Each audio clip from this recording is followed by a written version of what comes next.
കൊച്ചിയിലെ ബെസ്റ്റ് ബിരിയാണി എവിടെയാന്ന് വെച്ച് കഴിഞ്ഞാൽ എല്ലാവരും മനസ്സിലേക്ക് ഒരു സ്പോട്ട് ഉണ്ട്. ആ സ്പോട്ടിലേക്കാണ് നമ്മൾ ഇന്ന് പോണേ കേട്ടോ. ഈ കൊച്ചി സ്റ്റൈൽ ബിരിയാണിക്ക് വല്ലാത്തൊരു റിച്ച് ഫീൽ ആണ് കേട്ടോ. നല്ല ക്വാളിറ്റിയുള്ള അണ്ടിപ്പരിപ്പും മുന്തിരിയും വറുത്ത സവാളയൊക്കെ ഇട്ട് നല്ല കിടിലും ബിരിയാണി. ഈ കൊച്ചി സ്റ്റൈൽ ബിരിയാണി ഒരു പ്രത്യേകതയാണ്. ഓവർ മസാലയും കാര്യങ്ങളൊന്നും ഉണ്ടാവില്ല. അതുപോലെ തന്നെ ബിരിയാണി ഉണ്ടാക്കാൻ ഉപയോഗിക്കുന്ന റൈസ് എന്ന് പറഞ്ഞാൽ നല്ല നീളമുള്ള റൈസ് ആയിരിക്കും കേട്ടോ. അപ്പോൾ നമ്മൾ ഇന്ന് ഓർഡർ ചെയ്തതിന് ഒരു ബീഫ് ബിരിയാണിയും അതുപോലെ ഒരു മട്ടൻ ബിരിയാണി കേട്ടോ. ഇവിടുത്തെ ഏറ്റവും സ്പെഷ്യൽ എന്ന് പറഞ്ഞാൽ ഇവിടുത്തെ മട്ടൻ ബിരിയാണി കേട്ടോ. അതുകൊണ്ട് തന്നെ ഞാൻ മട്ടൻ ബിരിയാണിയിലാണ് കേട്ടോ ആദ്യം കയറി പിടിച്ചത്. ഇതിന്റെ കൂടെ തന്നെ ഇവരൊരു സ്പെഷ്യൽ ആയിട്ടുള്ള ചിക്കൻ ഫ്രൈ ഉണ്ട്. പക്ഷേ നമ്മളത് ഓർഡർ ചെയ്തിട്ടുള്ള കാരണം ബിരിയാണി സീരീസിന്റെ ഭാഗമായിട്ട് നമ്മൾ ബിരിയാണി കഴിക്കാൻ വേണ്ടി വന്നതാണ്. അപ്പോൾ മട്ടൻ ബിരിയാണി എന്ന് പറയുമ്പോൾ റൈസും അതുപോലെ തന്നെ മീറ്റും സെപ്പറേറ്റ് ആയിട്ട് തോന്നുമെങ്കിൽ ഇത് കൂട്ടി കഴിക്കുമ്പോൾ വല്ലാത്തൊരു ടേസ്റ്റാണ്.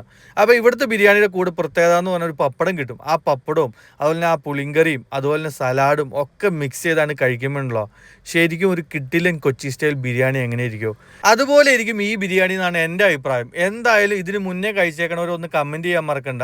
കൊച്ചി സ്റ്റൈൽ ബിരിയാണിയാണ് നിങ്ങൾ കഴിക്കാൻ താല്പര്യപ്പെടുന്നതെങ്കിൽ, അതായത് കൊച്ചി സ്റ്റൈൽ ബിരിയാണി എന്ന് പറയുമ്പോൾ ഒരുപാട് ബിരിയാണികൾ നമ്മുടെ ഇന്ത്യയിലുണ്ട്. ഒരുപാട് വെറൈറ്റി ആയിട്ടുള്ള ബിരിയാണികൾ. തലശ്ശേരിയിലും മലപ്പുറത്തും കിട്ടുന്ന ബിരിയാണി ആവില്ല കൊച്ചിക്കാരുടെ കൊച്ചി സ്റ്റൈൽ ബിരിയാണി എന്ന് പറഞ്ഞാൽ.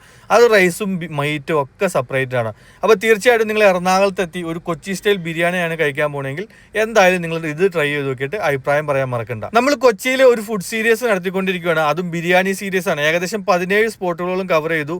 22 മണിക്കൂറുണ്ട്. അപ്പോൾ തീർച്ചയായിട്ടും ബിരിയാണി വിശേഷങ്ങൾ ഇനി പുറകെ വരും. എന്തായാലും നമ്മുടെ ഇൻസ്റ്റാഗ്രാം പേജായ ഫുഡ് റൈഡർ ഒന്ന് ഫോളോ ചെയ്യാൻ മറക്കണ്ട. അപ്പോൾ ഈ സ്പോട്ട് വരുന്നത് നമ്മുടെ മറൈൻ ഡ്രൈവിൻ്റെ നേരെ ഓപ്പോസിറ്റുള്ള അഫ്സൽ റഹ്മാനിയിലാണ്.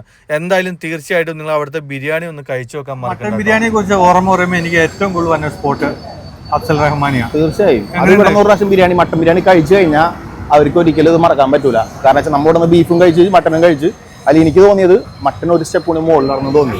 അപ്പൊ കൊച്ചിയിൽ എത്തുമ്പോൾ എന്തായാലും അഫ്സൽ റഹ്മാനിയിൽ വന്ന് മട്ടൻ ബിരിയാണി കഴിക്കണം. ഞങ്ങൾ ഉണ്ടായി പൊളിയല്ലേ? പൊളിയാണ്. എവിടെയാണ് ലൊക്കേഷൻ? അപ്പൊ ഈ ലൊക്കേഷൻ പറയുന്നത് മറൈൻ ഡ്രൈവിലുള്ള അഫ്സൽ റഹ്മാനിയാണ്. അപ്പൊ തീർച്ചയായിട്ടും അടുത്ത ബിരിയാണി സീരീസ് ആയിട്ട് നമ്മൾ എങ്ങനെ പോണേ? Malappuram. Let's wait and see. അപ്പൊ കാണാം.